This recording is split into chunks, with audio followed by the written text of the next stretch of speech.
Hello, it's Jen again. I should probably move my mic over.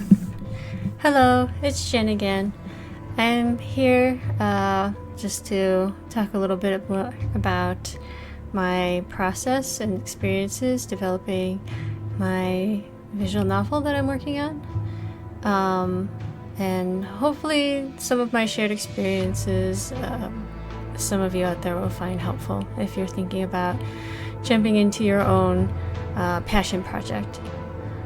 So one of the things that I think has been the most difficult for me is just finding the time to work on it, because I do work full-time at the library, and I do have a young son who I love very much and who loves me very much and who is always asking to play. So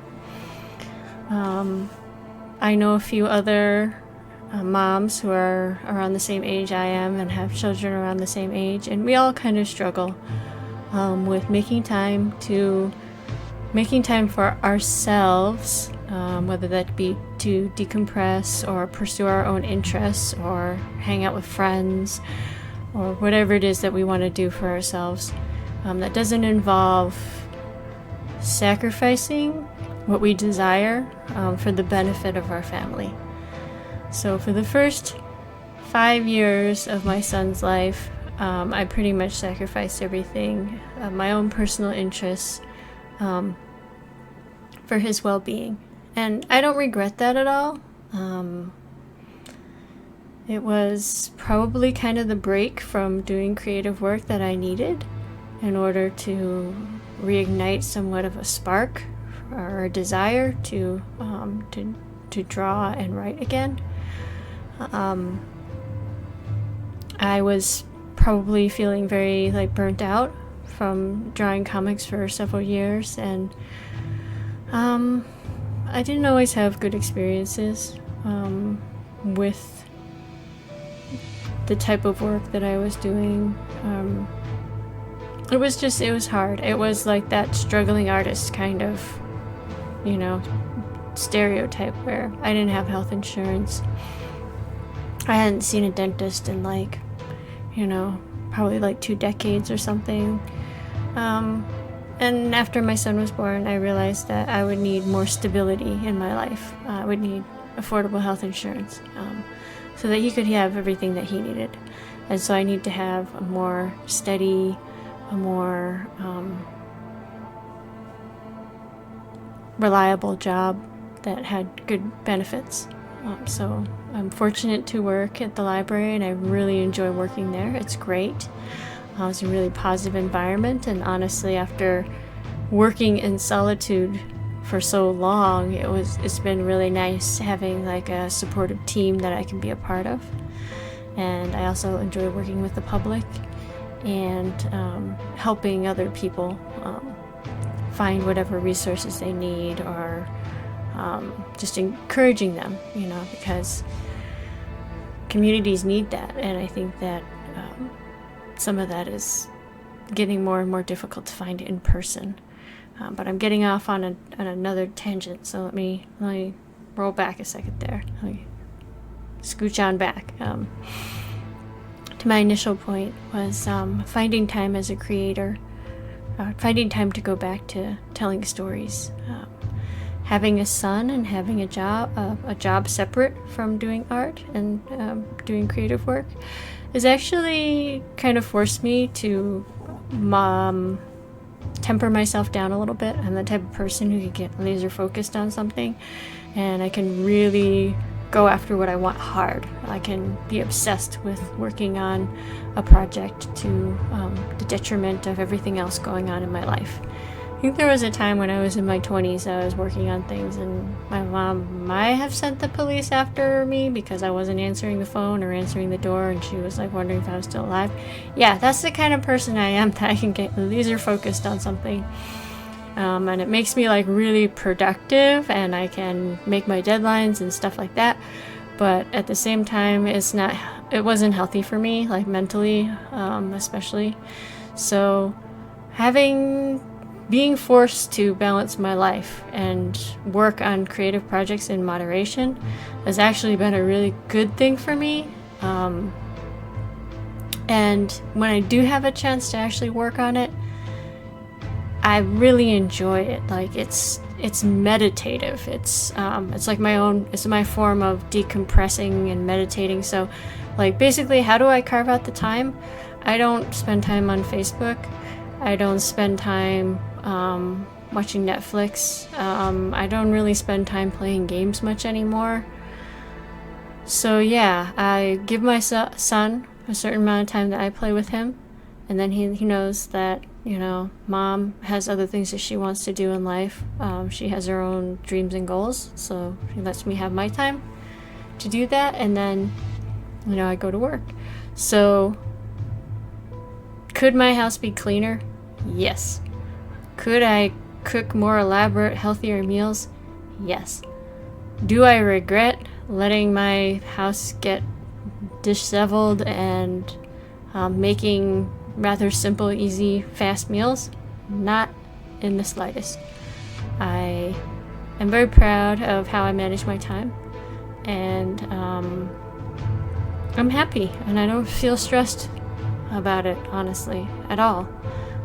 Like I said, if you can find a project that you can work on that is actually your form of decompression, so you're not just like looking to escape from the stressors of everyday life through like passive consumption media. If you can actually get to a point where you're creating something and it's actually a form of release and a calming mechanism in your life, that is a very good place to be. That's, I think, when you can really enjoy what you're doing. So that is what I'm doing with my project. I have somewhat loose deadlines for myself, like kind of goals as to like where I'd like to be at a certain point in time. But so far, I've been exceeding all my goals. I've been able to go faster through this than I thought I would be, and I'm pretty happy with where I'm at. So we've been stuck on this loading screen long enough. Let me actually start the game from the beginning. So there's a prologue. Chapter 1 and Chapter 2 are finished for 2 companions. Chapter 3, all like the layout is done for it. I just have to go in and flesh out the dialogue. So like I have all the variables set and all of the labels are like defined. All my screens are created for it. It's just a matter of going through and writing out the dialogue, which is actually the hardest part of this entire project because I have to be in a certain headspace. Like doing the art, I can, you know, zone out to like listening to the news or music or, you know, whatever it is. I love to multitask for whatever reason. So I love doing more than one thing at once and having lots of things like going on. But when I'm writing, I can't have outside distractions. My head has to be in like a certain place, in a very focused place, laser focused. I can't even listen to instrumental music. That's how I guess uninterrupted that I need to be. And that is a very difficult state to find in my house. I'm blessed to be very popular amongst my family members, from my husband to my son to my cats. They all love my attention, so it can be very difficult to find that time uninterrupted.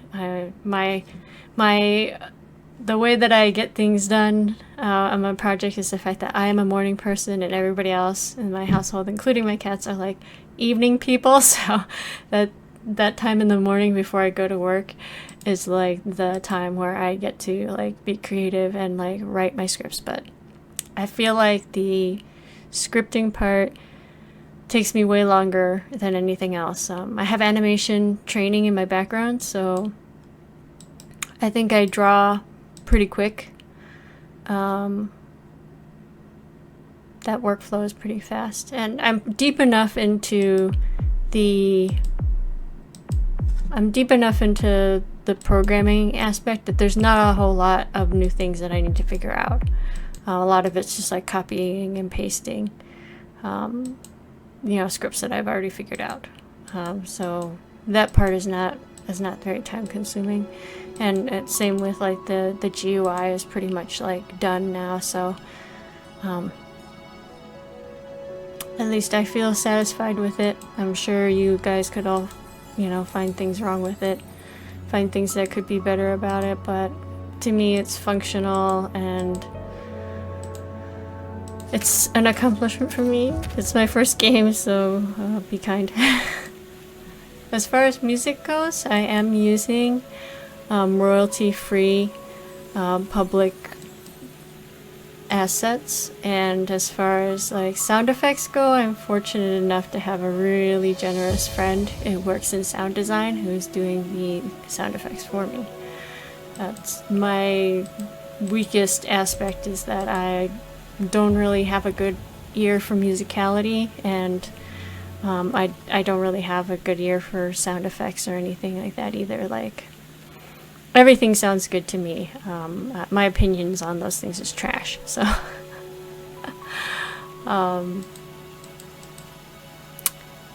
here is a part of the game that I would like to showcase, because it's me kind of flexing my animation background.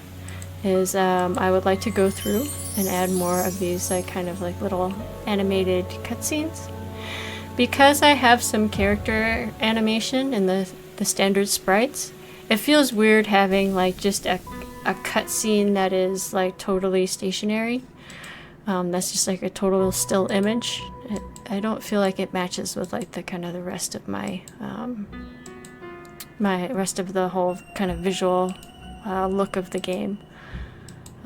Even though these are just PNGs, I've animated them a little more limited, a little less smoothly than the standard movie sprites, but again, I just didn't feel like it looked right to have them be stationary while other parts were animated. And you can see I have kind of like this like fuzzy overlay that's just like flashing between two different kind of snow fuzz images to try to give this flashback kind of a texture to it, to make it kind of different from like things that are happening in the present day.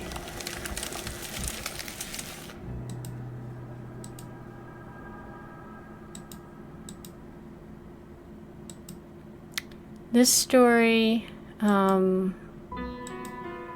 mean, I try to always write from something that I can relate to. So even though none of the characters like embody me, there are all aspects of the characters that I have some experience with, or have some kind of like, I guess, facet of my experiences in life. So even though this character obviously isn't me, and the personality of the character isn't me either, there's some experiences that I put in the background of his character, the building of his character, that he shares certain experiences that I can relate to, that are similar enough to me that I feel like I could imagine myself having gone this way had I been born an elf in a magical world where all the rules are different and these certain other options were to open up for me. Like I could relate to this character. So that's kind of where I'm coming from with my approach to the story and the characters. So you're going to see a lot of kind of subtle themes towards adoption and the differences or perceived differences between the elves, the humans, and the beast tribes. And those all kind of relate to my life experience as a transracial adoptee. It probably wouldn't be obvious to anybody who is just picking up the game, since orphaned characters are very common in fantasy stories especially. They usually use more like a plot device to kind of spark off the hero's journey. You know, they've lost their parents and their family, so they have no choice but to go forward and, you know, make the world a better place. Or they were orphaned when they were young, and so now they can discover like their grand, you know, secret lineage, that they're actually, you know, royalty or part god or something like that. It's a convenient mechanism for having certain events take place in the story, but that's not really my approach with it. I guess, again, just because it is a topic that is very personal to me. I'm not going into this game to assert political values. If anything, I want to leave all the conclusions to this story completely open-ended. So the character here has 3 different attributes: power, empathy, and logic. All of these attributes lead to different outcomes, and they're all equally valid. They're all equally morally ambiguous. Empathy is not a kinder or more true ending than pursuing power or logic to kind of resolve your issues. So that is my approach with this game, is for the reader, the player, to kind of come to their own conclusions. Just exploring different avenues. Well, I think I gave enough insight for this segment on my creative process and my goals with this game. I don't want to have too heavy of a hand in the game's narrative, because it's very important for me for the reader to draw their own conclusions. So I think this is probably the most I'm going to talk about the plot line and kind of what I'm trying to achieve with the plot line, because I really don't want to tell the player how to feel or tell the player how I think they should interpret the work. All I can say is that I am trying to be open and honest in my approach to this story. So there are elements that are very near and dear to my heart, but at the same time, I don't think there's a right or wrong way to interpret that story. I would be just very honored that anybody would spend the time to play it and have an opinion on it. So whatever opinion they conclude, I fully support that interpretation, and I'm really interested. I hope that someday when I release this, I would have some feedback, some interchange of ideas, exchange of ideas, to hear how somebody would interpret this story. That is my ultimate goal with this project. If it can just touch a few people and they would be willing to reach out to me and let me know, what they thought of it, that would be a total success in my book. The game would have achieved everything that I would have hoped for it to achieve. So, thanks very much again for listening to my ramblings, and good luck on all your current and future creative endeavors, and allow yourself to enjoy the process. This is Jen signing off for now. Bye.